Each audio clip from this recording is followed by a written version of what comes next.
Urdu news کے ساتھ میں ہوں بشیر چودھری، اور آج اسلام آباد ہائی کورٹ میں سابق وزیر اعظم عمران خان کی توشہ خانہ فوجداری کیس میں سزا معطلی کے معاملے پر اہم سماعت ہوئی، اور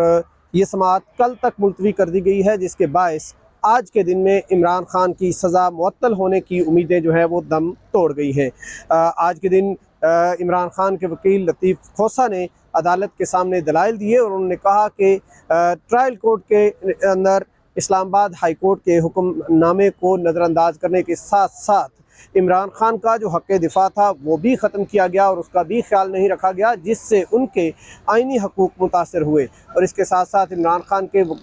گواہوں کو بھی جو ہے وہ عدالت نے سننے سے انکار کیا، جبکہ عدالت کسی بھی فریق کے گواہوں کو سننے سے انکار نہیں کر سکتی۔ اس کے علاوہ انہوں نے اس کیس کی مجموعی طور پر جو ٹیکنیکلٹیز ہیں ان کو بھی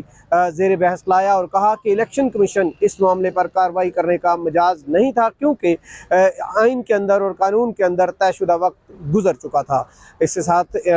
الیکشن کمیشن کے وکیل امجد پرویز نے بھی دلائل دیے، اور انہوں نے کہا کہ عمران خان کی جو سزا معطلی کی درخواست ہے وہ اس کو مسترد کرنے کا نہیں کہتے، لیکن انہوں نے استدعا کی کہ اس میں ریاست کو نوٹس بھی جاری کیے جائیں۔ ایک طویل سماعت ہوئی جس کے دوران وقفہ بھی ہوا، اور اس وقفے کے دوران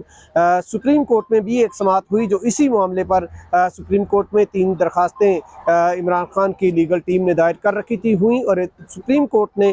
جب یہ ان کو بتایا گیا وکلاء کی جانب سے کہ اسلام آباد ہائی کورٹ میں دلائل جاری ہیں، تو سپریم کورٹ نے یہ معاملہ اسلام آباد ہائی کورٹ کے حکم نامے تک اور فیصلہ ہونے تک ملتوی کر دیا، لیکن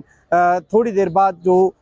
سپریم کورٹ کے ایک معزز جج جو ہیں وہ لاہور روانہ ہوئے، اور عدالتی عملے نے آ کر میڈیا کو اور وکلاء کو آگاہ کیا کہ اب سماعت اگلے ہفتے ہوگی۔ اس کے ساتھ ہی اسلام آباد ہائی کورٹ میں بھی جب امجد پرویز کے دلائل نے طول پکڑا اور عدالت نے ان سے استفسار کیا کہ یہ دلائل کب تک جاری رہیں گے، تو انہوں نے اس کے لیے مزید 3 گھنٹے مانگے، جس پر عدالت نے یہ سماعت کل تک ملتوی کر دی۔